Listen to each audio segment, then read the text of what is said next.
मित्राच्या पत्नीने वारंवार आणि स्पष्टपणे दिलेल्या नकारानंतरही तिच्या संमतीचा अवमान झाल्याचे एक गंभीर प्रकरण समोर आल्याने संपूर्ण परिसरात संतापाची लाट उसळली असून या घटनेने नकाराचा आदर या मूलभूत मूल्याकडे समाजाचे लक्ष वेधले आहे.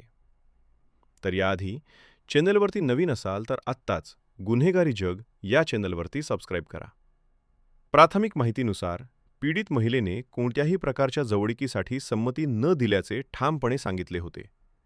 तरीही तिच्यावर दबाव टाकला गेला, ज्यातून पुढे गंभीर गुन्ह्याची नोंद झाली आणि पोलिसांनी तात्काळ हस्तक्षेप करत गुन्हा दाखल करून आरोपीला ताब्यात घेत चौकशी सुरू केली.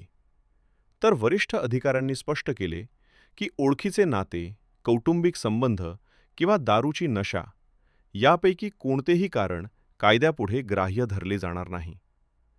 कायदेपंडितांनी अधोरेखित केले की संमतीशिवाय कोणतीही कृती हा गुन्हाच असून महिलांच्या सुरक्षिततेसाठी कठोर कलमे, जलद तपास आणि वेळेत न्याय देणे अत्यावश्यक आहे.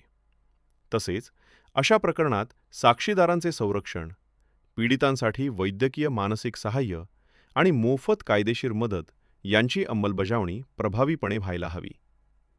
सामाजिक कार्यकर्त्यांनी या घटनेला केवळ सनसनाटी बातमी न बनवता प्रतिबंधात्मक संदेश देण्याचे आवाहन करत सांगितले की नकार म्हणजे अंतिम उत्तर आहे.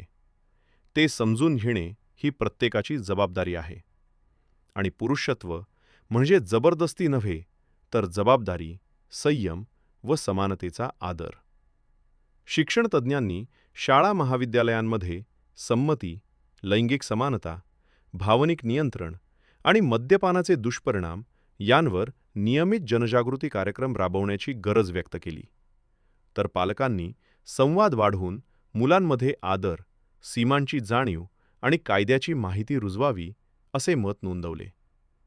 प्रशासनाने महिलांसाठी उपलब्ध हेल्पलाईन, तक्रार नोंदणीच्या सुलभ पद्धती, सुरक्षित आश्रयस्थाने आणि समुपदेशन सेवा यांची माहिती व्यापक प्रमाणात पोहोचवण्याचे आश्वासन दिले. माध्यमांनीही जबाबदार वार्तांकन करून पीडितांच्या गोपनीयतेचा सन्मान राखावा व गुन्ह्याचा निषेध ठामपणे मांडावा असे आवाहन झाले. या घटनेच्या पार्श्वभूमीवर समाजाने आत्मपरीक्षण करण्याची गरज असल्याचे स्पष्ट झाले आहे. दारूच्या नशेत किंवा कोणत्याही कारणाने कायद्याचे उल्लंघन सहन केले जाणार नाही. महिलांच्या हक्कांवर आघात करणाऱ्या वृत्तीला शून्य सहनशीलता ठेवली जाईल आणि हिंसेऐवजी संवाद, मदत यंत्रणा व कायद्याची कठोर अंमलबजावणी हाच पुढचा मार्ग आहे.